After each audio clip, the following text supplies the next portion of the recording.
Nénette, volage. Femme et volage, et ça, que signifie sur ton carnet? Lundi, Nénette. Mercredi, Nénette. Samedi, Nénette. Mais qui est donc cette Nénette? Nénette? Mais voyons, c'est pour la voiture. Un nom qui claque et qui fleure bon les années 50 et 60. Un objet ancré dans la mémoire collective. Voici la Nénette. Une brosse qui illustre votre voiture depuis plus de 70 ans, quelle que soit la météo.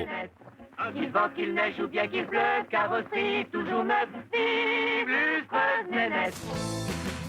Dépoussiérant par excellence, la Nénette fait son grand retour depuis une dizaine d'années pour le plus grand plaisir des amoureux de l'automobile. Elle nettoie tout, elle passe de partout, c'est nickel, on se salit pas les mains. La Nénette, j'adore. Pourtant, son nom peut aujourd'hui interpeller. Pour moi, une nénette, c'est une jeune fille affriolante. Une nénette? En petite fille? En petite fille? C'est une jeune femme, tout simplement. Nénette, c'est ce qu'on disait à l'époque. Et ça, pour vous, c'est quoi? Ça, c'est une nénette.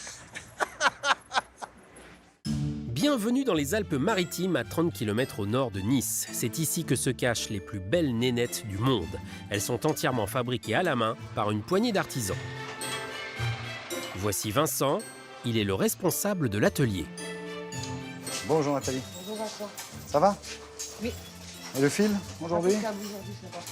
Et cette nénette, il en connaît tous les secrets.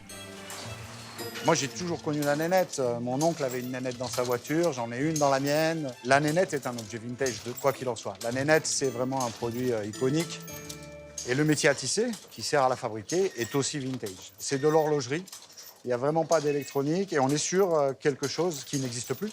Ce métier à tisser date de la fin des années 40, 1947-1950, avec des cadences très douces, très lentes pour justement protéger le fil. Le fil est très sensible à l'humidité, donc très sensible aussi à l'atmosphère. Donc on ne peut pas le tirer trop, sinon il se rompt régulièrement.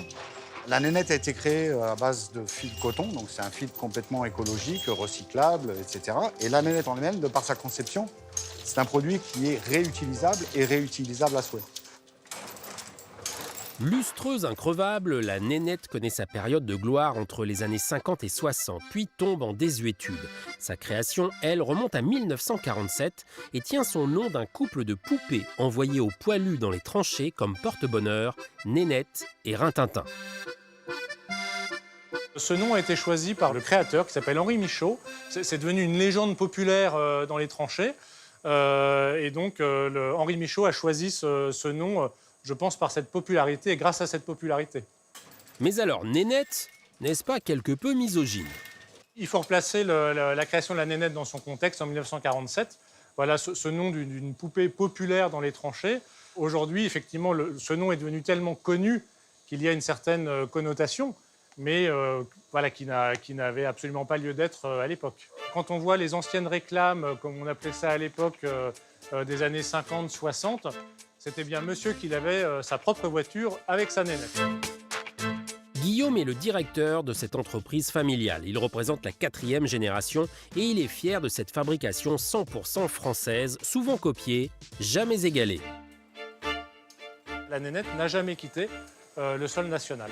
Il y a eu beaucoup de tentatives de copies de la nénette fabriquées en Asie, par exemple, ou dans d'autres régions du monde. Mais jamais la nénette n'a été détrônée. Et elle n'a jamais été détrônée parce que c'est un produit extrêmement qualitatif, avec ce coton et cette fabrication une par une.